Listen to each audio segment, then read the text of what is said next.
Kalau kita tuh punya kasih, kita nggak bisa benci. Kasih itu seperti apa? Jangan benci sama orang. 1 Yohanes 4 ayat 20 sampai 21. Kita baca yuk. Jikalau seorang berkata, aku mengasihi Allah dan ia membenci saudaranya, maka ia adalah pendusta. Karena barang siapa tidak mengasihi saudaranya yang dilihatnya, tidak mungkin mengasihi Allah yang tidak dilihatnya. Ayat 21, dan perintah ini kita terima dari dia. Barang siapa mengasihi Allah, ia harus juga mengasihi saudaranya.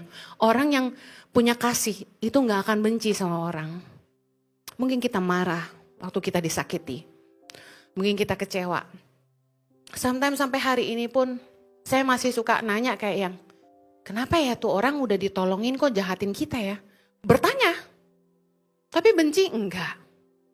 Kalau one day saya ketemu orang-orang yang saya tahu mereka jahatin saya, apa yang saya akan lakukan? Saya akan tetap sapa mereka. Kalau perlu saya peluk mereka.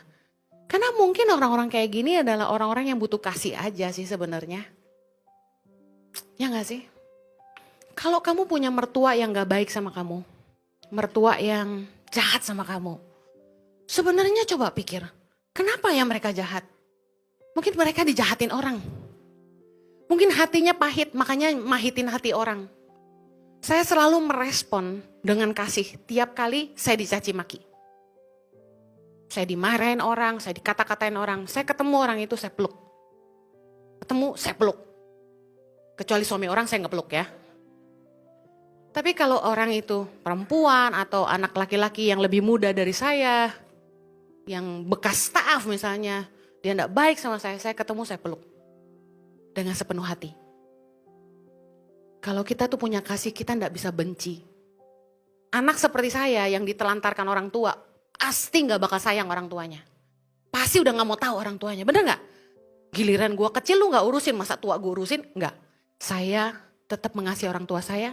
Dan saya urus orang tua saya. Apapun yang mereka lakukan di masa kecil saya.